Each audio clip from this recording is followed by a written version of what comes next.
दोनों contact point को मिलाने वाली जो स्ट्रेट लाइन होती है उसे क्या बोलेंगे? Code of contact. चलिए दोस्त, अगला कॉन्सेप्ट हम लोग लेंगे, हम लोग कॉमन टेंजेंट। कॉमन टेंजेंट, तो दो कॉमन टेंजेंट होंगे, डीसीटी डायरेक्ट कॉमन टेंजेंट और ट्रांसवर्स कॉमन टेंजेंट।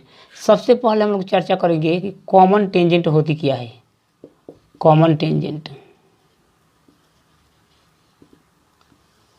अगर कोई स्ट्रेट लाइन दो सर्कल को टच कर रहा हो, अगर कोई स्ट्रेट लाइन दो सर्कल को टच कर रहा हो तो वो सेम स्ट्रेट लाइन क्या होगा? कॉमन टेंजेंट होगा। जैसे ये एक सर्कल C1 है,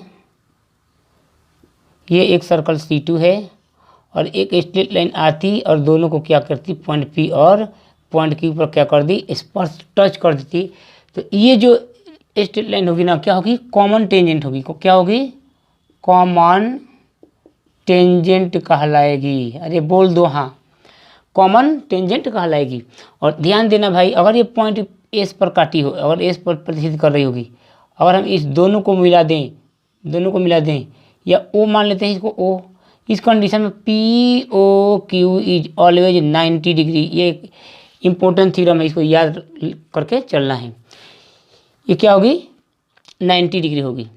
इसको मिड पॉइंट से इसको मिला दें तो आप जानते हो भैया कि जो लेंथ ये है वो लेंथ वही है। समझ गए क्या? जो लेंथ इसकी है वही लेंथ इसकी है। तो सिर्फ बाहरी बिंदु से खींचा गया स्पर्श रेखा की लंबाई आपस में बराबर। तो अगर मतलब इसका मतलब ये भी और ये भी आपस में बराबर हो गई, इसका मतलब ये भी आपस में क्या हो गई? बराबर हो गई। समझ गया क्या? अरे बोल दो हाँ।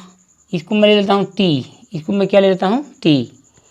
तो इस कंडीशन में कोण POQ जो होगा 90 डिग्री होगा। ये आया कहाँ से? मैं इसको प्रूफ करके दिखा देता हूँ। अगर ये एंगल अल्फा में लेता हूँ तो ये लेंथ बराबर, ये भी एंगल अल्फा, ये एंगल क्या हो जाएगा भैया? 90 माइनस अल्फा। समझ गया क्या? अगर मैं इस एंगल को बीटा लेता हूँ, अगर मैं इस एंगल को बीटा लेता हूँ तो ये लेंथ आपस में, ये भी लेंथ बीटा, ये भी लेंथ क्या हो जाएगी? बीटा। तो ये क्या हो जाएगी दोस्त? 90 माइनस बीटा बन जाएगी, 90 माइनस बीटा बन जाएगी। तो आप देखते हो भैया, आप देख रहे हो कि 90 माइनस अल्फ़ा प्लस अल्फ़ा बराबर 180 डिग्री। तो ये कैंसल, यानी यहाँ से क्या बन कर आएगा मेरा? अल्फ़ा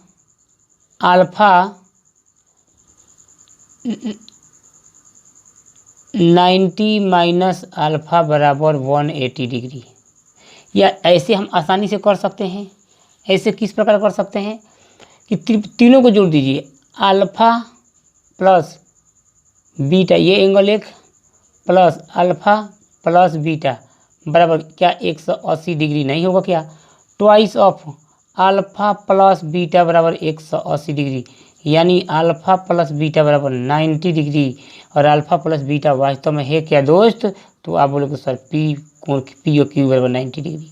समझ गया क्या? अब कैसे समझाए? चलिए नेक्स्ट में देखना है दोस्त, लेंथ ऑफ कॉमन टेंजेंट आप कैसे निकालोगे? लेंथ ऑफ कॉमन टेंजेंट कैसे निकालोगे? इसके दो शर्त हम लेंगे। When two circle touch each other, when two circle touch each other. Suppose भैया यहाँ पर एक बिग सर्कल है, यहाँ पर एक स्मॉल सर्कल है, अरे बोल दो, और स्ट्रेट लाइन आई और यहाँ पर पॉइंट P और पॉइंट Q पर क्या कर दी? टच कर दी। पॉइंट P और पॉइंट Q पर क्या कर दी? टच कर दी। ये C1 है, ये क्या है? C2 है। इसकी रेडियस R1 है, इसकी रेडियस R2 है। अरे बोल दो हाँ। तो आप जानते हो डायरेक्ट कॉमन टेंजेंट PQ होगी, इसको DCT बोला जाता है, जो होगी root under C1 C2 minus R1 minus R2 के होल स्क्वायर के इक्वल होगी। समझ गया क्या? ये आया कहाँ से, इसको मैं प्रूफ करके दिखा देता हूँ। थोड़ी देर के लिए मैं इसको यहाँ से मिला देता हूँ। और स्पर्श बिंदु से डाला गया लंब 90 डिग्री का एंगल बनाता है, आप जानते हो। और इसको मैं मिलाता हूँ इसके पैरेलल लाइन, तो आप देख रहे हो दोस्त कि ये भी तो R1 प्लस R2 के इक्वल होगी। तो ये अगर ये R1, अगर ये R2, अगर ये R1 तो ये भी R1, अगर ये R2 तो ये भी R2। तो ये दूरी P और S क्या बच जाएगा दोस्त? बोलोगे कि R1 माइनस R2 बच जाएगा। अरे बोल दो हाँ। तो अब मुझे करना क्या होगा? मुझे तो चाहिए P और Q। तो आप जानते हो कि SQ का स्क्वायर बराबर होगा PQ के स्क्वायर प्लस PS का स्क्वायर। लेकिन आपको क्या चाहिए भैया? PQ का स्क्वायर चाहिए। PQ का स्क्वायर बराबर SQ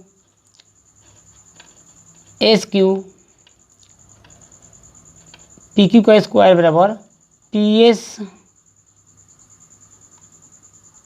SQ का होल स्क्वायर माइनस PS का होल स्क्वायर। तो आप जानते हो दोस्त PQ क्या हो गया यहाँ से? SQ क्या है? दोनों सेंटरों के बीच की दूरी C1C2 माइनस PS क्या है? PS R1 माइनस R2 का होल स्क्वायर है। ये हुआ जो हमारा एक काफ़ी आसान कॉन्सेप्ट, और ये काम आने वाला है। दूसरा शर्त ये है दोस्त,